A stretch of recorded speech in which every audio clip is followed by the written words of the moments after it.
Fala galera, sejam muito bem-vindos a mais um Perguntas e Respostas aqui com o Bruno. E vamos lá, né? Vamos já logo para a primeira pergunta, porque foi uma pergunta que eu achei bem legal. Por que a geração atual está mais burra que a geração anterior? Essa pergunta aqui, ela vem de uma pesquisa que saiu recentemente, que mede os níveis de QI de cada geração. E essa pesquisa, ela entendia que a geração atual, ela é alguns pontos mais inteligente do que a geração anterior, porque temos mais acesso a informações, temos mais coisas sendo descobertas, entre outras coisas. Até o próprio sistema de ensino vai melhorando. Entendendo, gente, que relativizar isso para burrice é complicado, por quê? Porque não se trata de burrice, se trata de QI. E QI não é uma medida para medir apenas inteligência, ela é uma medida que mede muitas coisas, seria complexo de explicar tudo aqui agora, mas ele não está relacionado à inteligência em si, mas a certos fatores que possam e influenciam a inteligência de certa forma. Bem, como eu disse, essa pesquisa mostrou, e ela acompanha a humanidade há bastante tempo, ela mostrou que cada geração aumentava os pontos de QI em 3, 4 pontos ali, e na última geração para cá nós tivemos uma diminuição. Então essa última geração, essa geração atual, ela tem alguns pontos menores de QI do que a geração anterior. E daí a manchete da reportagem tem que ser sensacionalista, né? A geração atual é mais burra. Então, vamos lá. Algumas coisas podem estar influenciando essa diminuição dos pontos de QI. Entre elas está a internet. A internet que veio para ajudar a humanidade, para melhorar o desempenho, na verdade está piorando. Por quê? Porque nos últimos tempos, se você precisa fazer alguma coisa, um trabalho, eu lembro, por exemplo, quando eu estava na faculdade, né, o meu TCC, eu devo ter lido uns 20 livros para escrever meu TCC, fora os artigos científicos infinitos que, cara, eu imprimia os artigos, ficava com pilhas e pilhas de papel em cima da minha mesa, lendo, revisando, grifando com caneta marca-texto. É capaz de um adolescente hoje não saber nem o que é uma caneta marca-texto, né? Mas eu ficava lá grifando, depois passava tudo, daí digitava aquilo tudo. É um trabalho do caramba. Hoje em dia, você joga lá numa ferramenta de uma inteligência artificial, fala, ó, eu quero usar esse artigo, referencie tudo para mim dentro do contexto tal. E, cara, ele escreve o negócio para você. As pessoas só precisam ler e ver se está de acordo com aquilo que elas queriam que a inteligência artificial fizesse, né? Fora isso, você tem visto roteiros feitos em inteligência artificial, roteiros lidos por inteligência artificial, entre outras coisas aqui que tira a capacidade do ser humano de ler. Então, nesse mundo onde as coisas são entregadas de maneira, sabe, ultra mega palatável para as pessoas, os filmes já não são mais profundos e reflexivos, porque a nova geração ela não consegue compreender um filme que seja mais reflexivo ou que deixe espaços para você pensar. Inteligência artificial é usada a larga escala para fazer os nossos trabalhos escolares. Entre outras coisas que estão acontecendo, né, os vídeos ultra mega curtos, porque a atenção tem que ser tomada nos 3 primeiros segundos. Isso, consequentemente, vai criar pessoas com menos atenção, com menos capacidade de foco, com menos capacidade de abstração e, consequentemente, com menos pontos de QI. Então, é só por causa disso que isso tem acontecido, né? Espero ter respondido aí a sua pergunta. E antes de passar para a próxima pergunta, já aproveita, né? Se estiver gostando aí, já deixa o seu like, se inscreve no canal, que isso ajuda bastante. Mas vamos lá, vamos para a próxima pergunta aqui. Bruno, eu vivo vendo gente falando que a Terra é plana. Eu quero que você me explique por que a Terra é redonda. Caramba, para começar, né? A Terra não é redonda, ela é oval. Mas, vamos lá.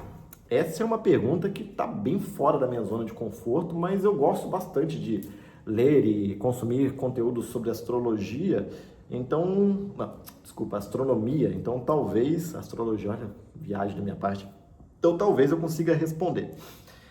Basicamente, dentro do universo, né, dentro do espaço, e cara, se eu estiver falando bobeira aqui, por favor, me ajudem, me corrijam, tá? Vou tentar responder dentro daquilo que eu conheço.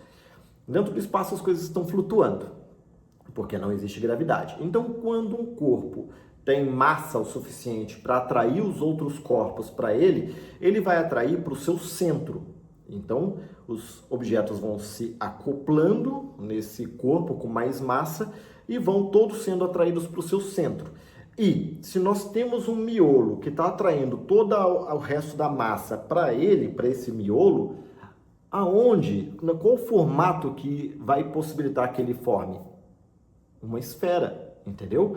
Porque se você está atraindo objetos de todos os lados para o seu centro de massa, para o seu centro gravitacional, você vai automaticamente criar uma esfera. Então, por isso que os planetas, as luas, as estrelas, elas são esféricas. Está tudo sendo atraído para um ponto ali mais denso que fica geralmente no centro desses corpos celestes.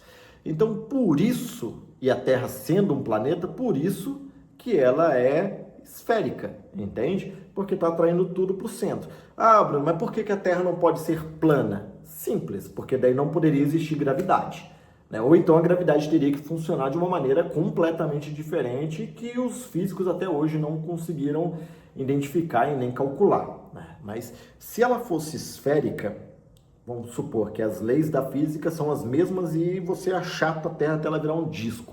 Automaticamente ela se colapsaria e viraria uma esfera novamente por causa da lei da gravitação. Agora, se existe uma outra lei da física aí que nós desconhecemos, que fala que as coisas podem ser um disco e ficar ali em cima e tá tudo bem, aí eu não faço a menor ideia, né? Mas foi difícil, foi um pouco complicado responder essa pergunta, fugi um pouco da minha zona de conforto, mas eu espero que tenha respondido. E se eu não respondi direito, por favor, me corrijam aí, porque eu não sou o dono da verdade, né? Como eu já falei, este canal aqui é sobre a minha opinião e não sobre verdades absolutas. Vocês são livres para discordarem de mim. E a última pergunta de hoje, foi até bacana essa pergunta aqui, porque ela casa bastante com a primeira, né? Por que temos tantos conflitos de geração? Cara, essa pergunta ela é muito legal, porque desde que a humanidade, nós temos conflitos de geração. A geração atual, ela é rebelde, ela é desafiadora, ela quer desafiar o status quo. Por que as coisas são dessa forma? Isso não é coisa da geração atual, isso é coisa de jovem. Entende? O jovem, ele tende a achar que as coisas que ele está descobrindo, que as coisas que ele está vendo é muito melhor. E você pode ver, por exemplo, quando uma pessoa muda de religião, ela sai tentando doutrinar todo mundo. Por quê? Ela descobriu uma verdade absoluta na cabeça dela que faz todo sentido e o mundo precisa saber daquilo. Então ela começa a falar para todo mundo. Agora imagina o jovem, né? O jovem, tudo para ele é novidade. Tudo que está sendo apresentado para ele é novo. Então ele, consequentemente, vai achar que as ideias dele, as coisas que estão ali fazendo parte do universo dele, a música, a literatura, a forma de agir, as tribos, tudo é muito melhor do que dos seus antecessores. Fora que nós também já fomos jovens um dia, também já achamos um saco as coisas dos nossos pais, dos nossos avós, e a gente cresce defendendo tão fervorosamente aquilo que nós acreditamos, que daí, na hora que chega uma nova geração, com novas ideias, com novas formas de ver o mundo, nós olhamos para aquilo e falamos assim, que coisa chata, essa geração está perdida, não sabe ver isso, não sabe ver aquilo, quando na verdade nós também nos tornamos um pouquinho sisudos, né? Uma pessoa, dificuldade de aprender a aceitar o novo. Então, parte da culpa é de nós, velho, e parte da culpa é dos adolescentes que acham que estão certo em tudo e de nós, velho, que não aceitam o novo. Então é por isso que temos tantos conflitos de geração. E quer mandar uma pergunta para mim? Se você quer mandar uma pergunta para mim, aproveita e já deixa aqui nos comentários. Já falei, se você gostou do vídeo, aproveita e já deixa o seu like. E se você quiser ver mais perguntas e respostas como essa, ou assuntos sérios, porque de vez em quando eu trago aqui alguns assuntos sérios para conversar, eu vou deixar aqui, ó, videozinho aqui do lado já passando aqui para você poder assistir logo na sequência. No mais é isso, um forte abraço, obrigado por ter ficado comigo até aqui.